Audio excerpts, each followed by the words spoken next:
Bonsoir à tous, bienvenue dans votre émission La Réunion Léla. On espère que vous avez passé une très belle journée, que la soirée va être au moins dans la détente. En tout cas, on va essayer de vous proposer quelque chose, des livres, pour que ça vous y aide. En tout cas, pour y aller, en tout cas, c'est dans Cosmo Réunionnais.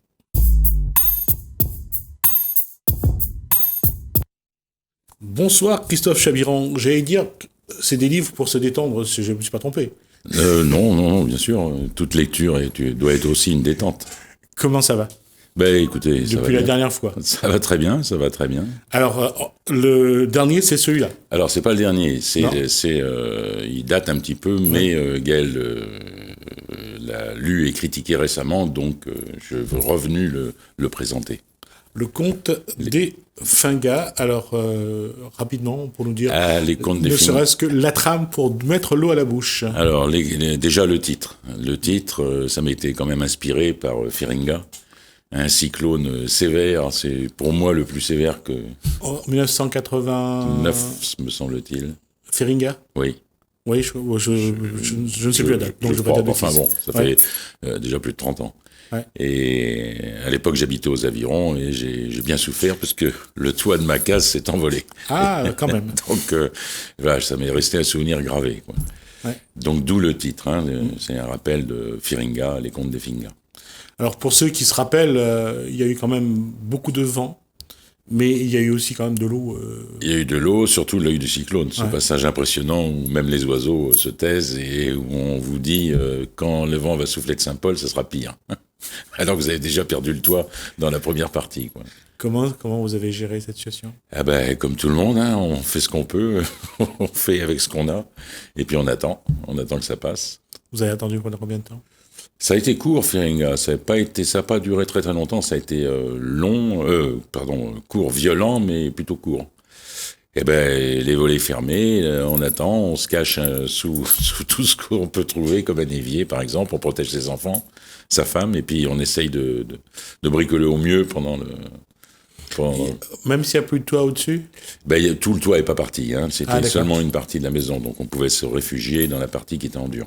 Ah, d'accord. Et puis l'impressionnant aussi, c'est quand on finit par ouvrir les volets, quand c'est fini, et qu'on reconnaît rien, quoi. Ouais. La forêt d'étangs salés, comme j'étais sur une hauteur aux Avirons, la forêt d'étangs salés était couchée. C'était pas le même monde, quoi. Et les gens qui vont lire les contes des Fingas, qu'est-ce qu'ils vont Ah ben, découvrir peu à peu? Eh ben, le thème, justement, c'est le thème de ce livre, puisque ça a rapport à un cyclone, c'est des musiciens de jazz qui s'en vont en alerte, l'après-alerte, quoi. Ils s'en vont donner un concert dans un hôtel luxueux de la côte ouest. Ouais. Et puis, on passe en alerte rouge, ils sont bloqués. Donc, ils vont rester toute la nuit à attendre la fin du passage cyclonique. Et ils vont y rester avec une vingtaine de touristes. Voilà, il y a une vingtaine de touristes, de créoles, le thème ce qui est intéressant dans cette idée, c'est que des gens vont se retrouver ensemble, alors que normalement ils seraient pas côtoyés, ils seraient pas installés à la même table pour raconter. Et comme ils attendent, qu'ils sont anxieux aussi, il y a l'angoisse, ils vont raconter chacun leur tour autour d'une grande table des histoires, en mangeant un peu, en buvant, un peu comme une soirée d'autrefois à la veillée.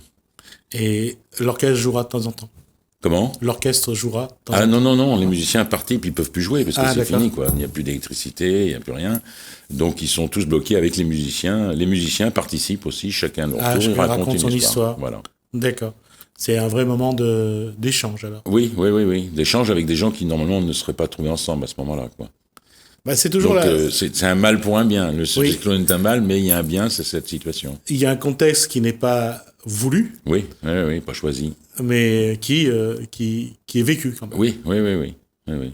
Et c'est un petit peu ce qu'on vit, chaque Réunionnais qui est enfermé dans sa maison avec ses proches, lorsque l'alerte orange est donnée, on ne sort plus. Ah ben non, un peu comme dans le confinement d'ailleurs, sauf que là, on voit pas ses proches en plus. Et pour avoir vécu plusieurs alertes orange, on sait que c'est pas agréable, surtout.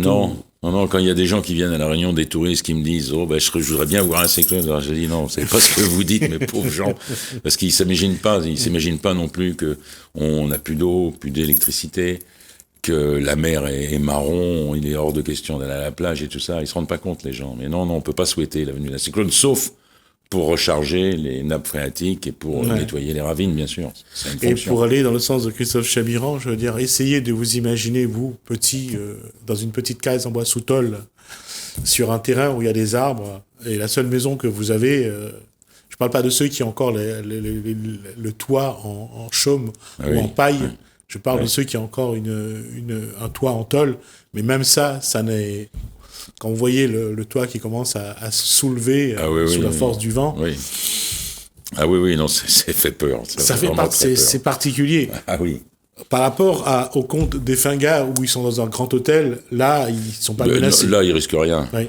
Sauf qu'ils sont en bord de mer, on sait jamais. Ouais. Ils pourraient être peut-être submergés, mais c'est pas le cas. D'accord.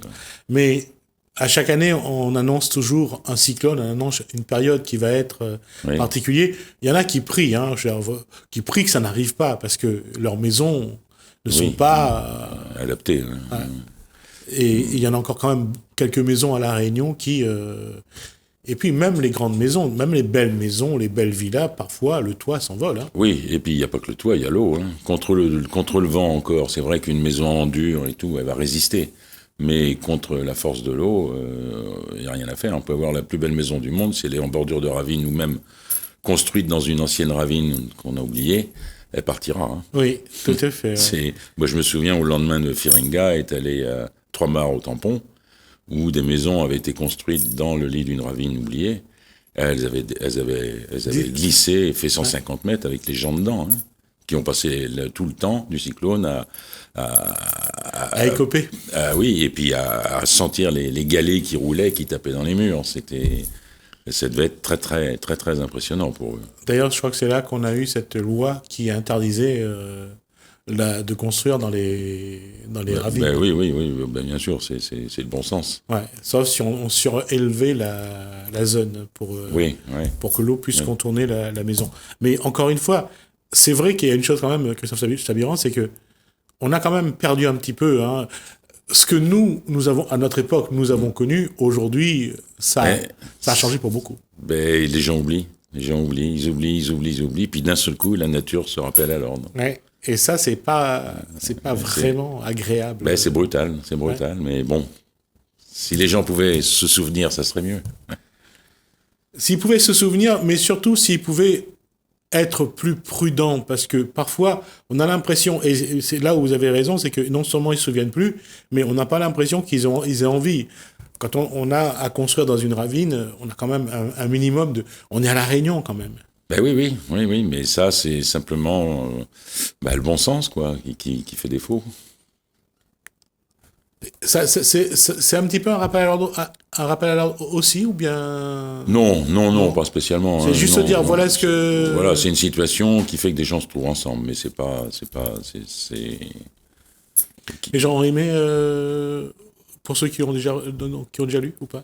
Comment ? Ils ont aimé l'histoire? Oui, j'ai eu de belles critiques. Oui, j'ai eu de belles critiques. Dans la dernière de Gaël, là, que j'ai vue sur Babelio, là, elle m'a mis un coup de cœur, quoi. Elle a mis les 5 étoiles, donc ça prouve que ça lui a beaucoup plu.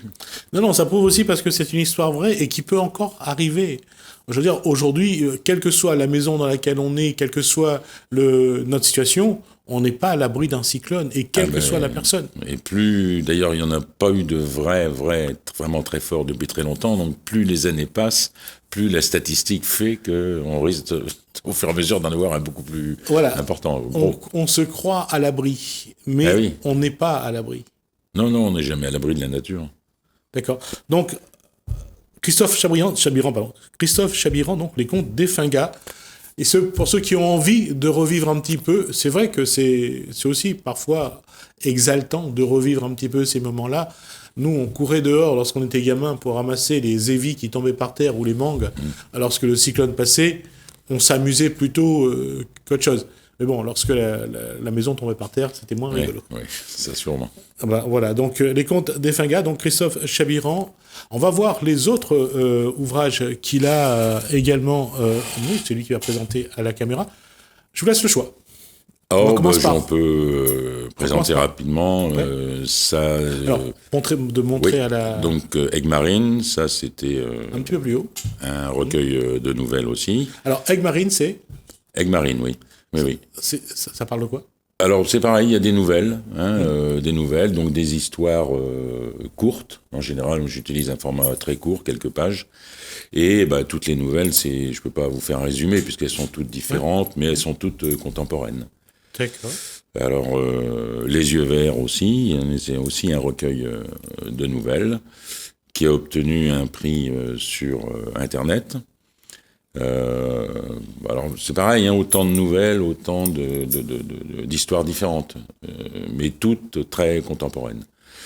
Beaucoup se passent à La Réunion, mais pas forcément, pas nécessairement. D'accord. Et alors, vert, VAIR.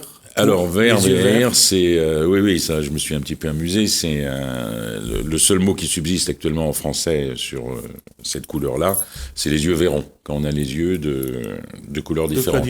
Un vert et un marron, par exemple. Et à l'origine, le vert, c'est la fourrure d'un petit écureuil, qui est aujourd'hui disparu, malheureusement, qui était dans les tons gris bleuté. Et on le retrouve dans les contes de Perrault, la fameuse pantoufle de verre, qui a été mal orthographiée, puisque ça a été mis VE2RE. C'est une erreur. Parce qu'on imagine bien que même dans un conte, une pantoufle en verre, ça ne doit pas être très confortable. Très agréable. Donc c'était une pantoufle de verre, VAR, dans cette fourrure d'écureuil. Donc j'ai voulu faire un petit rappel au passé, à Perrault, et remettre au goût du jour cette couleur. Mais ils ont quand même conservé le pantoufle, la pantoufle, oui. La pantoufle de verre, il a quand même conservé. Ben oui, parce que c'est le texte qui a été... au bout d'un moment, si vous voulez, même quand un auteur fait une faute, ce qui arrive très fréquemment, il y a des auteurs font des fautes de français. Ils ne sont pas toujours corrigés. Mais à partir du moment où cet auteur devient célèbre, l'Académie juge qu'on peut garder cette orthographe-là. C'est une manière de faire évoluer la langue aussi. Non, je ne vais pas critiquer. Ouais. C'est fait. Halloween, qui est aussi un recueil de nouvelles, c'est le dernier, qui est le dernier avant celui qui va bientôt paraître. Halloween, il tire son nom puisqu'on n'est pas loin de la période d'Halloween, il tire son nom d'une nouvelle qui s'appelle Halloween, la nouvelle éponyme de ce recueil, et qui avait gagné aussi un prix et avait été publié dans un ouvrage collectif par Jessica Fièvre, une haïtienne qui avait regroupé dans le monde entier des auteurs de nouvelles et qui avait donc fait un recueil à part, quoi. Donc c'est pour ça que j'ai donné le nom de ce recueil, c'est un clin d'œil à Halloween. Et enfin un clin d'œil à Halloween qui est pas très favorable à Halloween, à la fête Halloween, puisque je suis pas trop dans la mouvance de commercialisation. Et en fait, ce que je regrette, c'est que quelque part ça gâche un petit peu les fêtes traditionnelles dans des régions qui auraient comme à La Réunion, il y a Grand Mercal. On a Grand Mercal, c'était largement suffisant et beaucoup plus authentique et pas commercial. Tout à fait. Et c'est vrai que si on se réfère à Grand Mercal, ça ramène aussi à l'histoire de La Réunion. Bien sûr.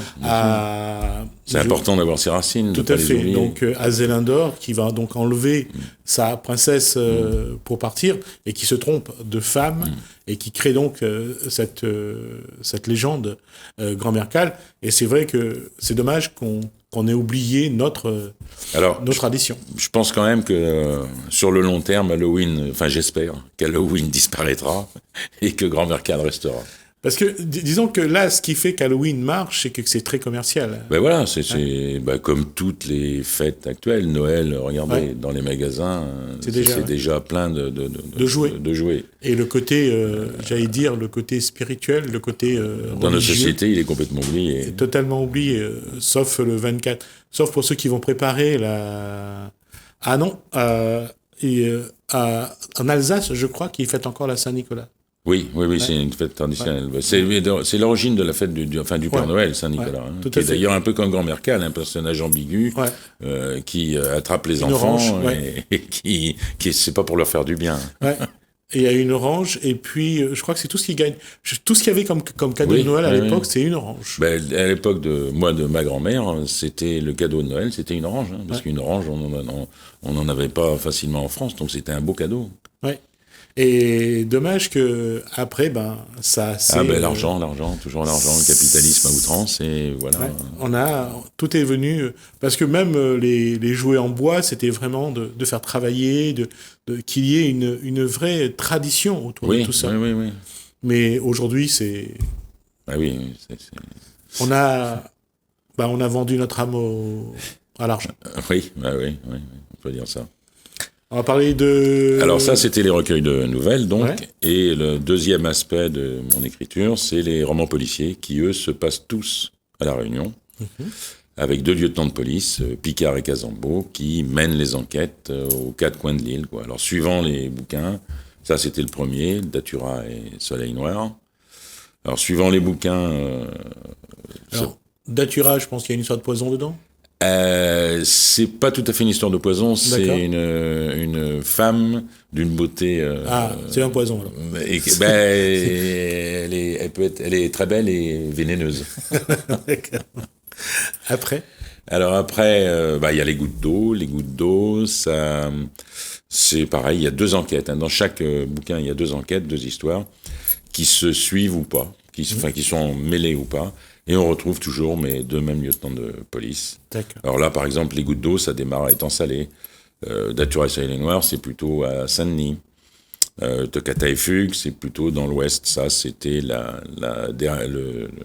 l'avant-dernier que j'ai écrit, qui est extrêmement d'actualité, puisque le point de départ, c'est un attentat islamiste à La Réunion.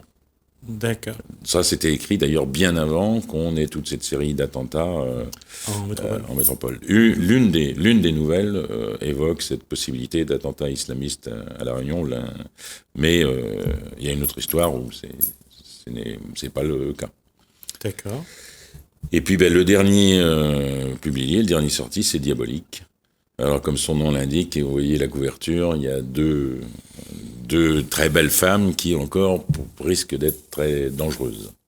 On rappelle qu'il y a eu aussi un film, ou 2 d'ailleurs. Oui, il y a celui de Clouseau. De Clouseau, et puis le dernier. Et puis le remake avec Adjani et cette beauté blonde, Basic-Instinct.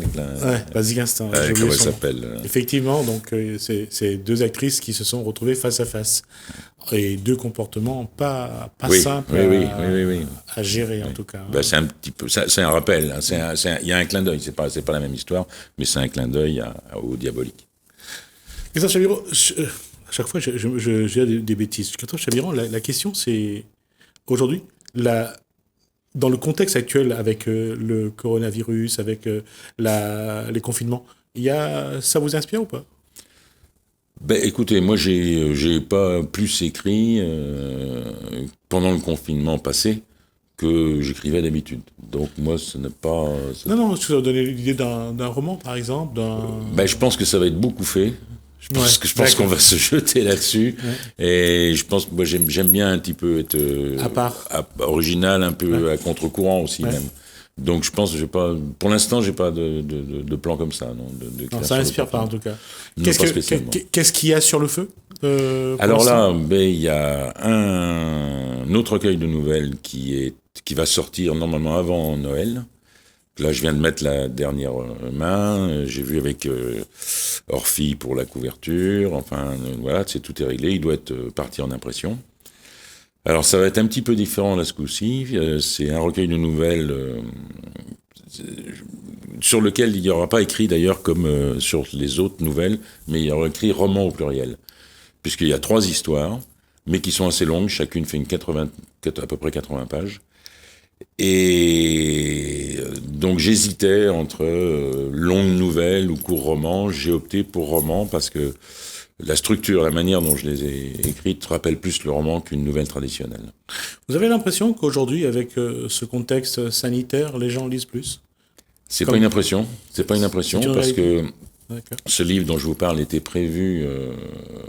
dans un premier temps, il était prévu en ce moment, à cette période, et il a été repoussé. Orphy s'est dit, bon, avec le confinement, on le repousse début d'année 2021. Et finalement, ils ont remis, parce que les livres, il y a une demande. Parce que on le voit en métropole, lorsqu'on a annoncé le reconfinement, les librairies ont été prises d'assaut. Ouais. Prises d'assaut. Donc, oui, s'il y a au moins un secteur, si ça pouvait faire fonctionner le livre et les libraires, parce qu'il faut quand même pas oublier les libraires, pas que Amazon et les grandes surfaces. Hein. D'ailleurs, je signale à ce propos que vous voulez commander un livre, vous n'êtes pas obligé de passer par Amazon ou la Fnac, hein, vous pouvez très bien le commander, ça arrivera aussi vite quand vous le commandez chez l'éditeur. Hein. Chez Orphy, vous pouvez commander par Internet tous les ouvrages qui sont publiés chez Orphy, de la même manière que chez Amazon, et vous l'aurez aussi rapidement. D'accord. Ça, c'est important, et ce que vient de dire Christophe Chabiran, c'est, bien sûr, il faut penser à ce qui, quand même, ont toujours fait les livres, c'est les librairies, c'est les éditeurs, c'est ceux qui ont eux, sont en premier à faire ces livres. Oui, et puis vous allez chez un libraire. D'ailleurs, c'est quand même assez intéressant, hein, le marché du livre est encore largement la propriété, le fait des libraires. Parce que les gens aussi, ils veulent avoir un conseil, ils veulent discuter. C'est là, sur Amazon, vous achetez le bouquin parce qu'un tel vous a dit c'est bien, mais bon, vous savez rien. Parce que le libraire, souvent, lit les livres, il expose ce qu'il aime, il va vous conseiller. Vous étiez au portail la semaine dernière ? J'y vais le 20 novembre. D'accord. Et ce contact avec le lecteur est important ? Ben bien sûr. Ça permet d'avoir des échanges. Il y a des auteurs un petit peu, vous savez, qui refusent les dédicaces, sont un petit peu dans leur tour d'ivoire. Non, c'est pas pour moi. Moi, j'y vais de bon cœur parce que j'adore aller à la rencontre du public. J'aime bien discuter, présenter, échanger. Merci, Christophe. C'est moi qui vous remercie. Ces informations, ça a été un plaisir. J'espère vous revoir bientôt. La sortie de mon prochain, quand vous voulez. Je serai là avec plaisir, en tout cas. Merci d'être venu jusqu'à nous. On va nous continuer à regarder un petit peu le projet qu'a fait le CAP, le club animation et prévention de Saint-Denis, du côté de Bonne-Nèfles. On va écouter ceux qui ont mis en place ce projet. On se revoit juste après.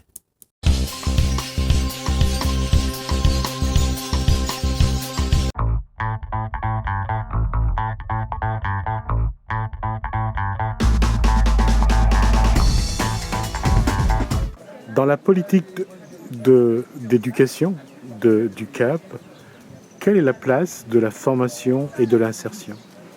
Alors la place de la formation et celle de l'insertion sont très importantes parce qu'il s'agit de retrouver des jeunes qui ont quitté depuis très longtemps le système éducatif sans solution, qui sont pour certains, comme ils nous ont dit plusieurs fois, désœuvrés et qui ont envie de réussir à trouver, après une première expérience en insertion, un futur boulot avec des démarches où on va les aider nous aussi. Dans l'objectif, dans la finalité même du club animation prévention, comment utiliser l'insertion, comment utiliser la formation pour justement proposer, je dirais, des projets, proposer des chemins à ces jeunes ? Alors la formation et l'insertion vont servir de tremplin parce que dans un second temps, nous allons leur trouver une formation diplômante. Et avec cette formation diplômante, puisque la plupart d'entre eux n'ont ni le certificat de formation générale, qu'on appelle le CFG, ni le diplôme national du brevet ou du brevet professionnel, qui s'appelle le DNB ou le DNBP, ces jeunes sont impossibles dans la recherche d'un travail sûr. Donc, lorsqu'ils auront un diplôme qui va ressembler à ce qu'on appelait autrefois un brevet d'études primaires pour continuer, on va pouvoir les emmener vers des entreprises ou leur donner une liste de futures entreprises qui seront d'accord pour les prendre à l'essai, d'abord en CDD et pourquoi pas plus tard en CDI.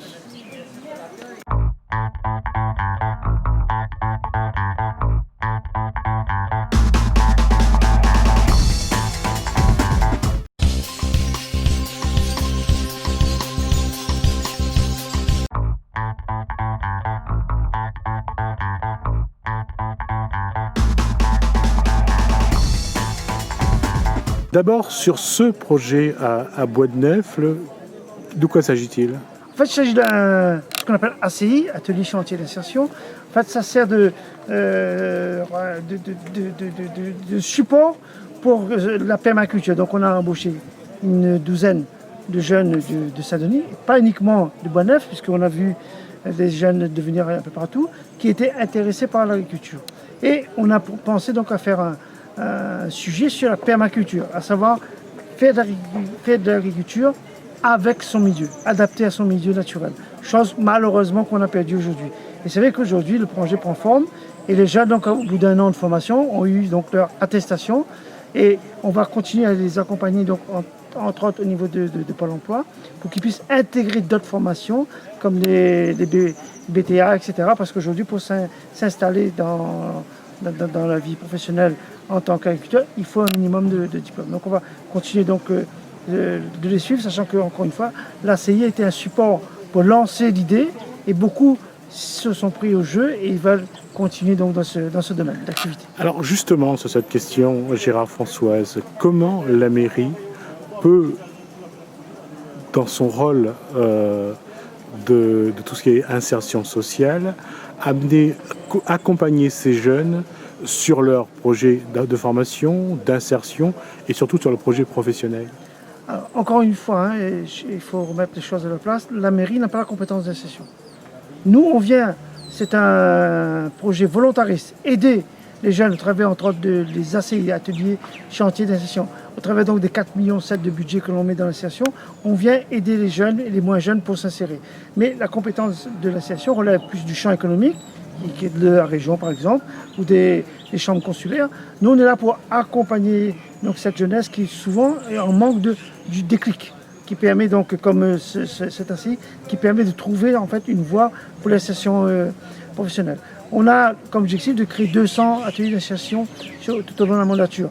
Et chose innovante, et là ça tombe bien, on est sur le champ agricole, on veut faire de Saint-Denis une ville-jardin. Parce que à Saint-Denis, il y a de nombreux hectares qui peuvent être utilisés pour cette agriculture urbaine. On ne doit pas penser uniquement à l'agriculture avec les terres des hauts, avec les vieilles idées. L'agriculture peut se faire aussi en milieu urbain. Et il y a pas mal de niches qui peuvent aujourd'hui être occupées par l'agriculture. Quand je parle d'agriculture, par exemple, sur les ruches d'abeilles, l'exemple emblématique, c'est le jardin partagé du Chaudron, l'ancien zoo. Ça me montre que nous, on est là dans l'accompagnement. Encore une fois, on ne peut pas faire à la place des gens. On est là pour les aider, on est là pour leur tendre la main, mais c'est bien entendu à chacun aussi de se prendre en charge. C'est comme ça que les choses vont avancer. Qu'est-ce que ces jeunes-là peuvent aujourd'hui attendre pour la suite? Après, ils sont formés aujourd'hui, ils ont une attestation. C'est à eux, puisqu'ils auront droit donc à l'assurance chômage, c'est à eux aussi, par la suite, d'aller prospecter les entreprises agricoles, que ce soit même les pépinières, etc. Et pour certains, puisque le Pôle emploi peut financer des formations, c'est se former pour se perfectionner dans ce domaine-là. Et comme j'ai dit, sur les 12 qui ont terminé donc, ce cursus, il y a pas mal qui sont intéressés, qui veulent rester dans ce domaine d'activité. Donc c'est à eux aussi d'aller voir donc, les différents financeurs. Le département, par exemple, qui a comme la compétence de l'agriculture. Voilà, c'est tout un écosystème que l'on doit mettre en place à partir donc, de cette ACI de 12 mois.